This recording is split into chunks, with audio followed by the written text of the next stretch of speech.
আগে 6 এ পরীক্ষা দিয়েছে, ওর পরীক্ষা হয়ে গেল, তারপর আমরা বাড়িতে গেছি 6 এ পরীক্ষা দিয়েছে।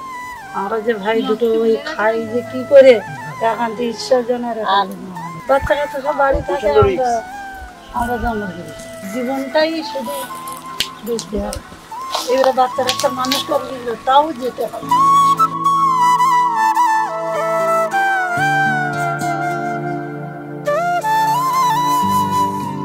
আজকে আমি এসেছি সুন্দরবনের সাতজেলিয়া 2 নম্বর ইমলিবাড়ি এরিয়াতে। আর আমার এখানে আসাটা কমপ্লিটলি অর্গানাইজ করেছেন সুন্দরবনের ভূমিপুত্র YouTube channel. So thanks to all. আর আমি যে জায়গাটায় দাঁড়িয়ে আছি, এখানে একটা ফ্যামিলি রয়েছে যার ফ্যামিলির প্রধান জীবিকা হচ্ছে জঙ্গল করা।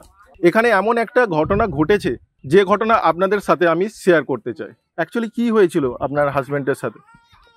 আমরা জঙ্গলে হচ্ছে গিয়ে কাঙামাতি গিয়েছিলাম। যার সময় মানে ওই খাওয়ার মাছ মারতে গিয়ে লোকতে নিচে লেগেল, মানে লোকের পাশে মানে খালে লেগেছে, মারতে গিয়ে লেগেছে লাভলি, আর ওই লোকের পাশে দাঁড়িয়ে রয়েছে, আর ওপরেতে বাঘ রাম জাম দিয়ে এসে ধরে নিয়ে গেছে। তো সাথে কি আপনি ছিলেন? হ্যাঁ, আমি ছিলাম।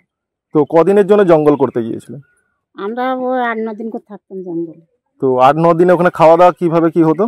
খাওয়া দাওয়া জঙ্গলে আমরা চাল ডাল জল সব কিছু নিয়ে যেতাম বাড়িতে, নিয়ে ওখানে লোক রান্না করে শুনে জ্বালানি কেটে রান্না করতাম।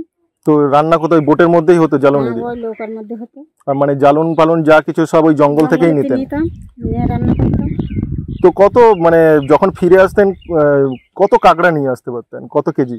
ও 40 কিলো 50 কিলো যে যেরকম পাতাম, যখন যে সময় পাতাম, হয়তো 30 কিলো এইরকম। এবারে এখানে আপনারা সেই কাঁকড়া বিক্রি করেন কততে কেজি হিসাব? কেজি হিসাব 400 টাকা 500 টাকা এরকম। 40 কেজি কাঁকড়া আপনি ওখান থেকে নিয়ে আসতেন, যেটা 400 টাকা করে কেজি বিক্রি করতেন। তার মানে 16,000 টাকা ইনকাম করতেন। এবার সেটা তো আবার আসার পর মানে ওইগুলো বিক্রি করার পর আবার জঙ্গল করতে যেতেন? আবার যেতাম। মানে শুধু ওই কাঁকড়াই ধরে আর কিছু কিছু ছিল? হ্যাঁ, আপনার হচ্ছে মাছও ধরতাম, মাছও ধরতাম, খালে জাল দিয়ে মাছ ধরতাম, আমাদের সব ব্যবস্থা ছিল, জাল দোন মানে কামড়া দোন সব কিছু ছিল। মানে গেলে আপনি আর আপনার হাজবেন্ড দুজনেই যেতেন? আর আমার বাবা ছিল সঙ্গে। তো যেদিন এই দুর্ঘটনাটা ঘটে তখন কি আপনার বাবা ছিলেন ওখানে? বাবাও ছিল। আমার বাবা এখন নেই, আমার বাবা গত বছর মারা গেছে। তো বাঘ যে আপনাদের ওপর ওইভাবে ঝাঁপিয়ে পড়েছিল তার আগে কোনো কিছু বুঝতে পারেন না? আমরা বুঝতে পারিনি। আমরা ওইখানে হচ্ছে গিয়ে চা করেছি, তারপর গিয়ে ভাত রান্না করেছি, কাঁকড়া বেঁধেছি, কাঁকড়া জল দিচ্ছে আমার বাবা, আর বলো ওই খাওয়ার মাছ মার বলে লোকের ধারে দাঁড়িয়েছে লেবে, আর ওই বাঘ ওপরেতে জাম দিয়ে এসে এই হাতা দুটো এখানে বাঁধালো, আর এই মুন্ডটা আমি সামান্য একটু দেখতে পেলাম, তারপর আর দেখতে পাইনি, ওই নিয়ে চলে গেল, আর আমি আর কিছু বলতে পারিনি। মানে কোনো মানে হাজবেন্ডের মানে আপনার স্বামীর ওই দিক দিয়ে কোনো শব্দই পাননি? না, কোনো শব্দ পাইনি। তারপরে কিভাবে স্বামীকে কি ওখান থেকে কোনোভাবে উদ্ধার করতে পেরেছিলেন? না, মানে ওই অবস্থা ফিরে এসেছিলেন? অনেক দূরে দেখেই ছিল, তা বলে না পাইনি। বাবা একা একা গিয়ে অনেক দূর ঘুরে ঘুরে এলো, দেখে তা পাইনি। তো ফরেস্ট অফিসারদের ব্যাপারটা এটা জানিয়েছিলেন আপনি? কারণ আপনাদের কি কোনো পারমিশন ছিল না? ছিল না বলে আমরা জানি না। তো ওখানেতে এই ঘটনাটা কখন ঘটে? মানে দুপুরে না সন্ধ্যার দিক করে? শনিবারে 10টার সময়। শনিবারে কি বেলা 10টার সময়? মানে সকাল 10টার সময়? সকাল 10টার সময়। মানে চাটা করে খাওয়ার পরে তারপরে এই দুর্ঘটনা ঘটে যায়। তারপরে ওখান থেকে কি ফিরে চলে আসলেন বাড়ি? হ্যাঁ, ফিরে চলে আসলাম। আর বাকি যে কাঁকড়া ফাকড়া ছিল সব কি করলেন?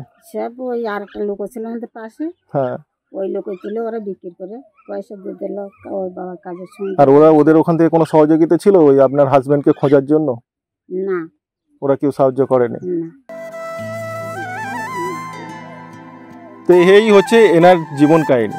এখানে জঙ্গল করতে গেলে কেউ ফিরে আসে আর কেউ ফিরে আসতে পারে না, আর তাদের জীবনযাপন না আপনাদের মতো থাকে না আমার মতো থাকে। তো আমাদের মাইলস্টোন ইউটিউব চ্যানেলের তরফ থেকে সমস্ত সদস্যর কন্ট্রিবিউটেড অল্প কিছু অর্থ এনার হাতে তুলে দিতে চাই, আশা করি উনি এটা গ্রহণ করবেন।